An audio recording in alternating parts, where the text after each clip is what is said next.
Hello विद्यार्थियों, मैं दयावती, प्राध्यापिका अर्थशास्त्र, आप सभी का स्वागत करती हूँ आपकी एजीसेट ई लर्निंग क्लासेज में। तो बच्चों, आज इस कक्षा में हम पढ़ेंगे राष्ट्रीय आय का माप। राष्ट्रीय आय का माप पढ़ने के उपरांत आप सभी जान पाएंगे कि राष्ट्रीय आय को कैसे मापा जाता है, राष्ट्रीय आय के मापने की कौन कौन सी विधियां हैं और किस तरीके से उन विधियों से हम राष्ट्रीय आय को माप सकते हैं। तो हम कुछ एग्जाम्पल, कुछ न्यूमेरिकल सॉल्व करके देखेंगे। तो चलिए अपनी आज की क्लास हम शुरू करते हैं।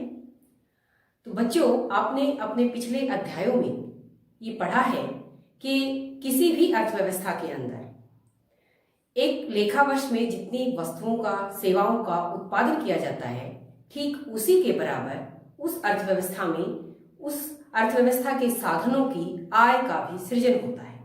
अर्थात जितनी मात्रा में उत्पादन में वृद्धि हुई, ठीक उसी के बराबर जो उत्पादन के साधन थे, उन साधनों की आय भी बढ़ी है।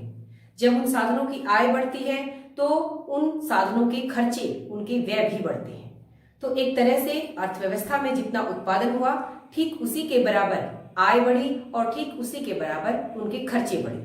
तो ये तीनों चीजें, उत्पादन, आय और व्यय, तीनों एक दूसरे के बराबर होते हैं।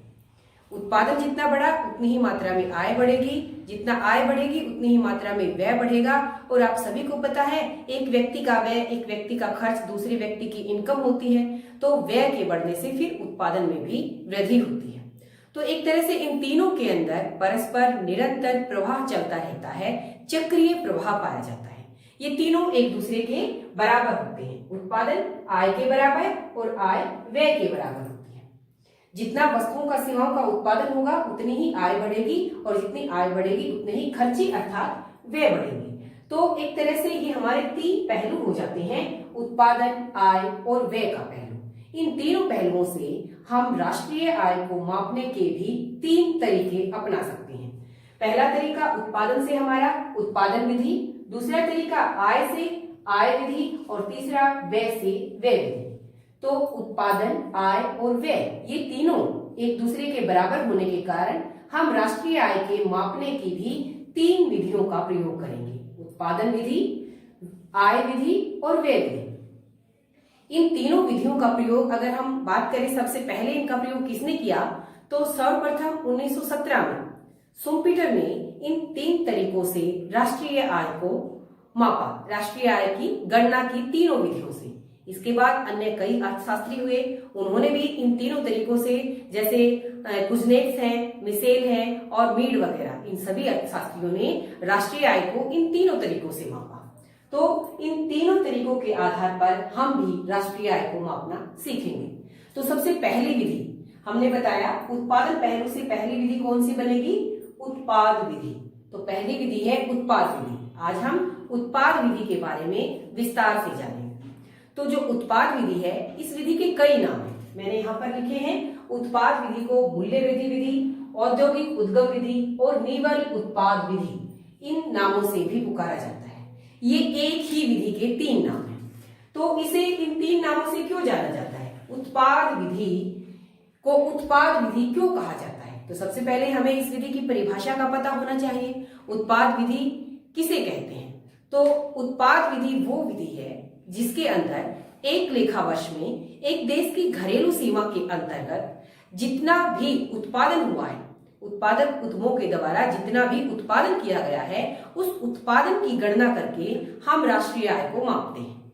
क्योंकि इस विधि का नाम ही उत्पाद विधि है। तो एक लेखा वर्ष में पूरी अर्थव्यवस्था में जितनी मात्रा में उत्पादन किया है, अगर उस सारे उत्पादन की हम गणना करें, उसका टोटल करें, तो वो हमारा क्या कहलाएगी, उत्पाद विधि कहलाएगी।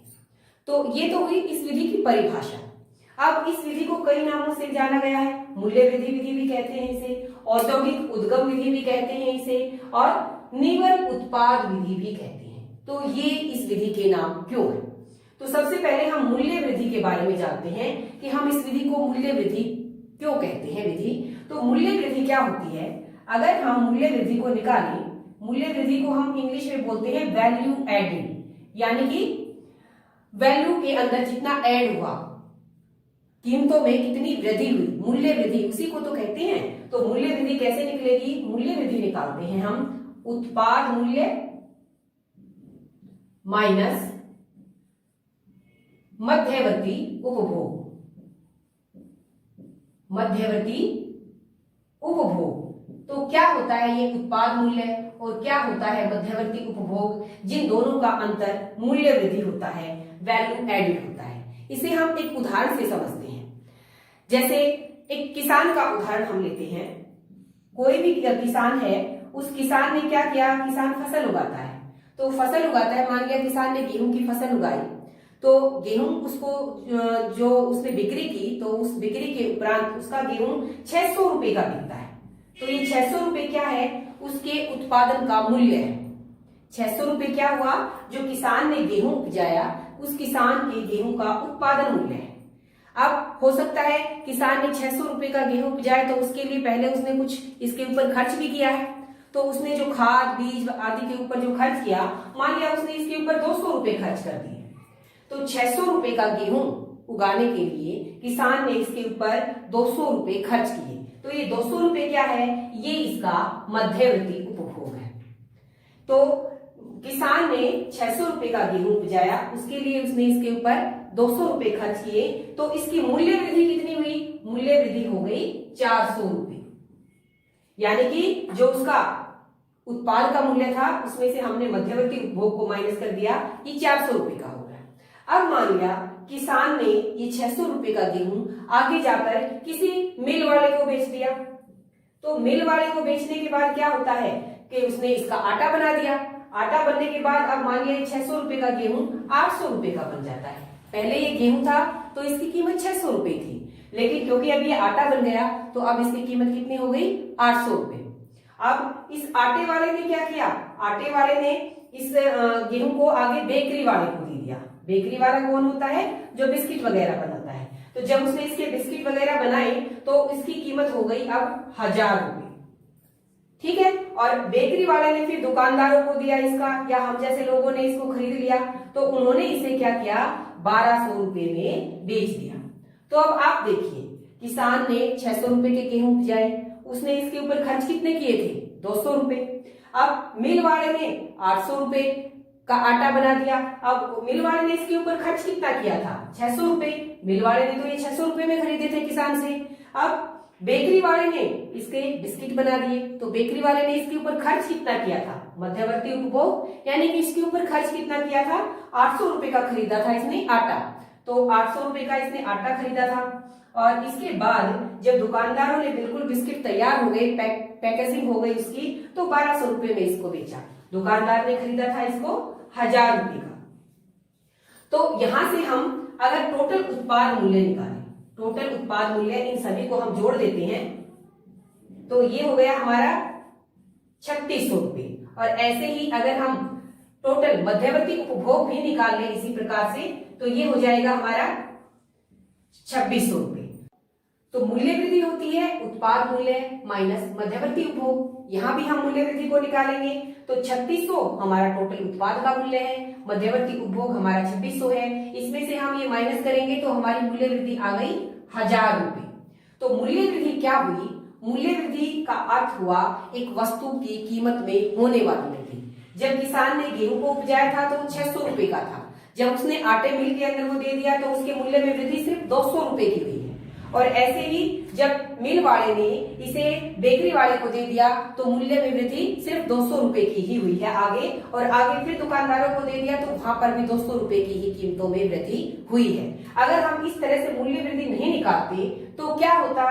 हम गेहूं की कीमत को यहाँ पर हमने शामिल कर लिया, आटे के अंदर भी गेहूं की कीमत शामिल है, फिर जो हमने बेकरी वाले ने बिस्किट बनाए तो इसके अंदर गेहूं की कीमत भी और आटे की कीमत भी शामिल हो गई। हम एक ही वस्तु की कीमत को बार बार शामिल कर रहे हैं। इसे कहते हैं हम दोहरी गणना की समस्या। किसे क्या कहा हमने? इसे दोहरी गणना की समस्या। दोहरी गणना की समस्या से बचने के लिए हम क्या करते हैं? हम मूल्य वृद्धि विधि का प्रयोग करते हैं। तो मूल्य वृद्धि विधि वह विधि जिसके अंदर वस्तुओं की कीमतों में होने वाली वृद्धि को ही शामिल किया जाता है। जो पहले से वस्तु थी उस वस्तु की कीमत को इसके अंदर शामिल नहीं किया जाता। जैसे मैंने अभी आपको बता दिया। तो अगर हम इन मूल्य वृद्धियों को ही गिने तो देखिए मिल के अंदर क्या था, 800 रुपए का आटा बन गया और उसने इसके ऊपर खर्च क्या किया था, 600 रुपए का गेहूं खरीदा था। तो यहाँ पर मूल्य वृद्धि कितनी हुई, 200 रुपए की। ऐसे ही बेकरी वाले ने 800 रुपए का आटा खरीदा था तो इसने खर्च इसके ऊपर मध्यवर्ती उपभोग 800 हो गया। 1000 में से जब हम 800 को माइनस करेंगे तो 200 इसकी मूल्य वृद्धि होगी। ऐसे ही दुकानदार ने 1000 रुपए के बिस्किट खरीदे, उसकी पैकिंग करने के बाद उसने इसको 1200 रुपए का बेच दिया तो खर्च उसने भी 1000 रुपए किए। यहाँ पर भी मूल्य वृद्धि 200 रुपए हुई। तो जब हम इनको जोड़ते हैं तो मूल्य वृद्धि हमारी 1000 रुपया। तो मूल्य वृद्धि विधि वो विधि होती है जिसके अंदर केवल कीमतों में होने वाली वृद्धि की गणना करके कुल मूल्य वृद्धि को गिना जाता है और उसी के आधार पर हम राष्ट्रीय आय की गणना करते हैं।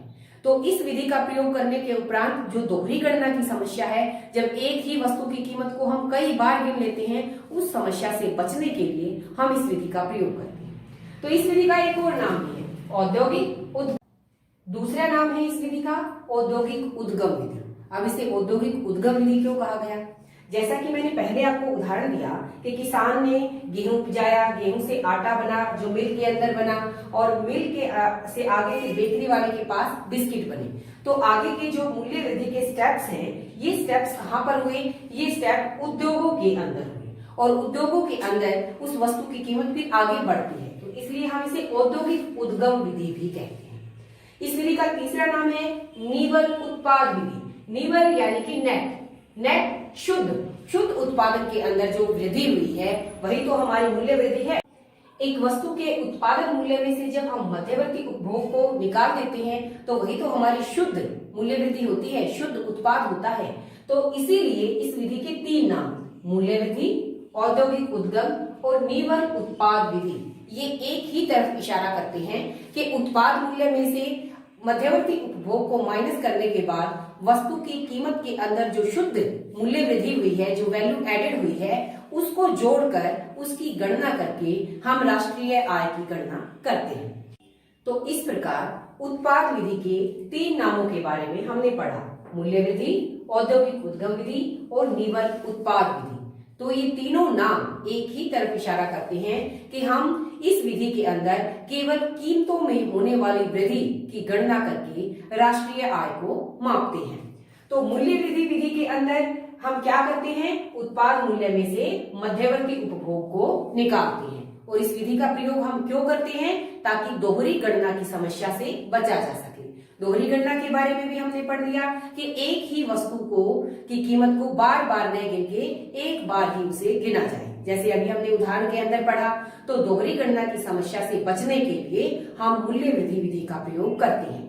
इसके अलावा इस विधि के अंदर कुछ अन्य सावधानियां भी होती हैं। जैसे जो पुरानी वस्तुएं होती हैं, पुरानी वस्तुओं का क्रय विक्रय जो होता है, उसे हम इस विधि के अंदर शामिल नहीं करते, क्योंकि जो पुरानी वस्तुएं होती हैं उन वस्तुओं की गिनती उस वर्ष के दौरान पहले से की जा चुकी होती है जिस वर्ष उनका उत्पादन किया गया था। तो इस प्रकार ना तो पुरानी वस्तुओं का क्रय विक्रय और ना ही पुरानी वस्तुओं के क्रय विक्रय की दलाली आदि को राष्ट्रीय आय के अंदर शामिल किया जाता है। यहाँ पर हम केवल जो नई कीमतों के अंदर वृद्धि हुई है, जो आगे उत्पादन में वृद्धि हुई है, उसी को जोड़कर हम राष्ट्रीय आय की गणना करते हैं। तो इस प्रकार से हमने उत्पाद विधि के बारे में जाना। अब इस विधि का प्रयोग हम कैसे करते हैं राष्ट्रीय आय की गणना में, वो हम जानेंगे। तो अब हम देखेंगे कि इस उत्पाद विधि के द्वारा हम राष्ट्रीय आय की गणना कैसे कर सकते हैं।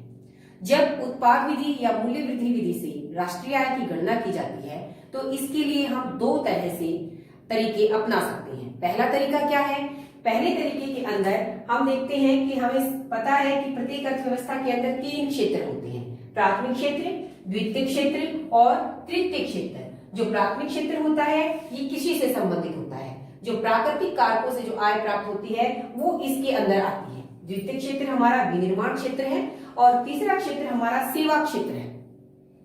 इन तीनों क्षेत्रों के अंदर जो उत्पादन में वृद्धि हुई है या जो मूल्य वृद्धि हुई है, तो इन तीनों क्षेत्रों की अगर हमें अलग अलग से मूल्य वृद्धि या उत्पादन में वृद्धि दी हुई है तो हम प्रत्येक क्षेत्र की मूल्य वृद्धि को जोड़ देंगे।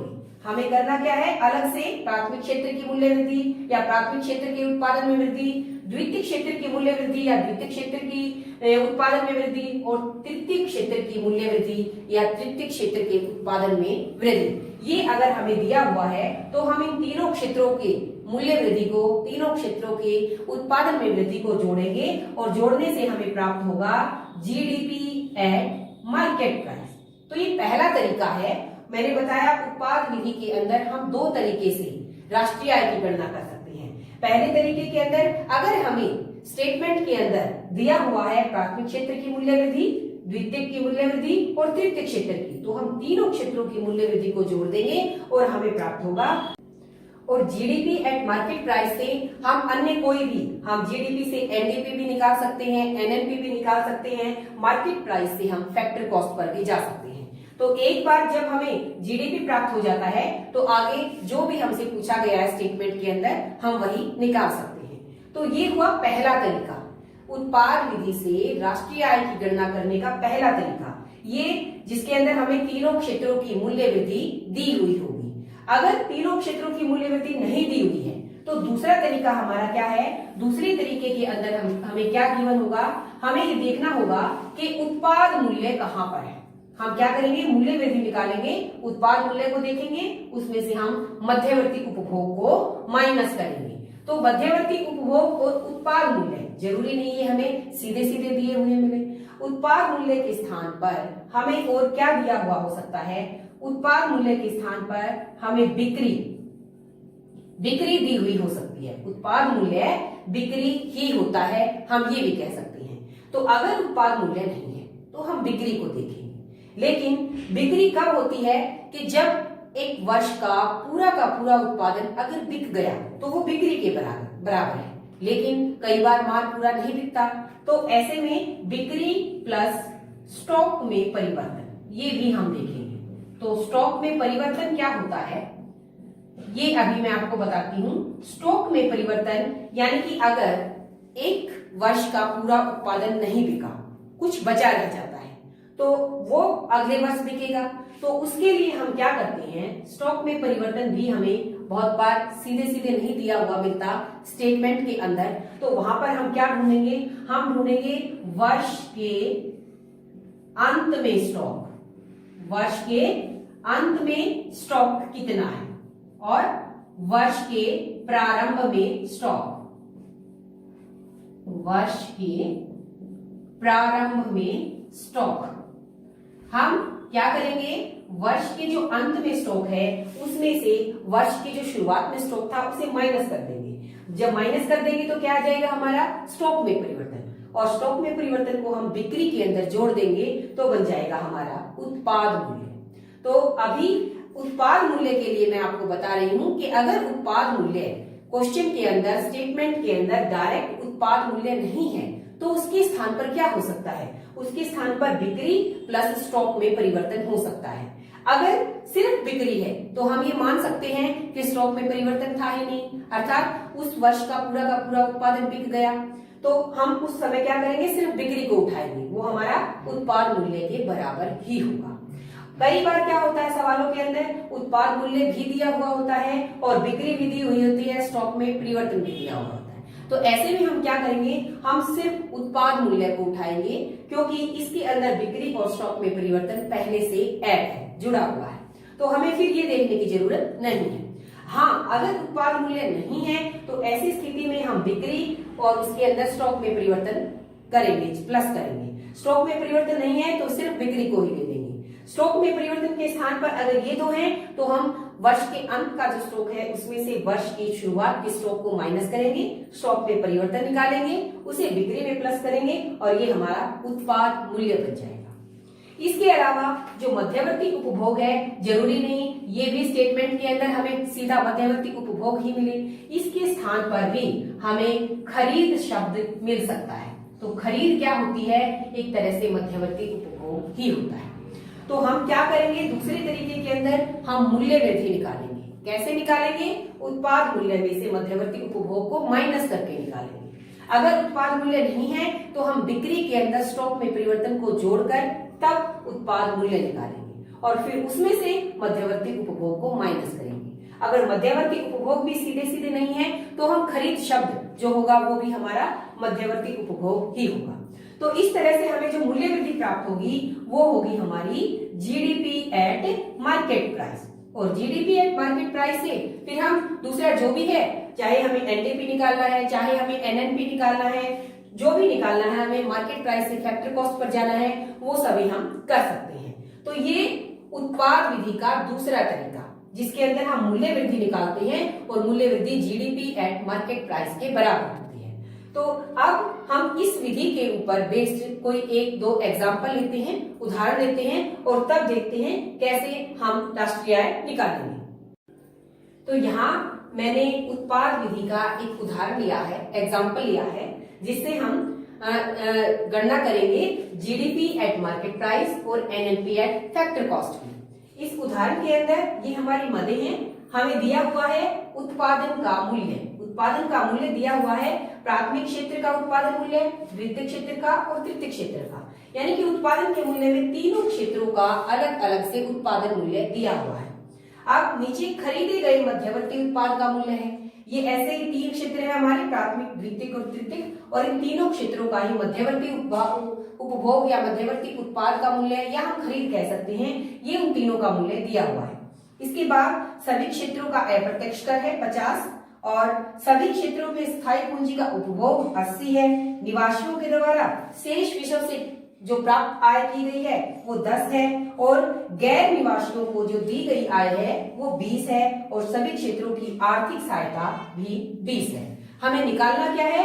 हमें जीडीपी एट मार्केट प्राइस निकालनी है, यानी कि बाजार कीमत के ऊपर सकल घरेलू उत्पाद। और एक और चीज निकालनी है, वो है फैक्टर कॉस्ट के ऊपर एनएनपी, यानी कि राष्ट्रीय आय, कारक लागत पर शुद्ध राष्ट्रीय आय। तो ये दो चीजें हमें निकालनी है। तो कैसे निकालेंगे? चलिए सॉल्व करते हैं। जैसा कि मैंने आपको बताया था, उत्पाद विधि में हम सबसे पहले मूल्य वृद्धि निकालते हैं और वो मूल्य वृद्धि किसके बराबर होती है? जीडीपी एट मार्केट प्राइस के ऊपर। तो जीडीपी एट मार्केट प्राइस के ऊपर यही हमारा पहला सम है कि भाई हमें ये निकालना है। तो जीडीपी एट मार्केट प्राइस में हम क्या करेंगे? हम उत्पाद मूल्य में से माइनस करेंगे खरीद या मध्यवर्ती उपभोग। तो उत्पादन मूल्य तीनों क्षेत्रों का अलग अलग से दिया हुआ है, तो हम तीनों क्षेत्रों के उत्पाद मूल्य को जोड़ देते हैं। 800 प्लस 200 प्लस 300, ये क्या हो गया हमारा? तीनों क्षेत्रों का उत्पाद मूल्य। अब इन तीनों क्षेत्रों के उत्पाद मूल्य से हम तीनों क्षेत्रों के मध्यवर्ती उपभोग को माइनस करेंगे। ये 400, 100 और 50, तो ये हमारा उत्पाद मूल्य हो गया, माइनस खरीद या मध्यवर्ती उपभोग है 400 जमा 100 जमा 50। तो हम इन तीनों को जोड़ते हैं तो ये हो जाएगा हमारा 1300 माइनस ये हो गया हमारा 550।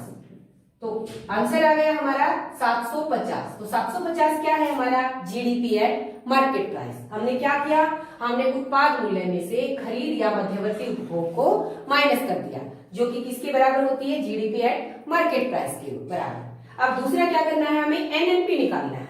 तो एनएनपी, और वो भी फैक्टर कॉस्ट के ऊपर, कारक लागत के ऊपर।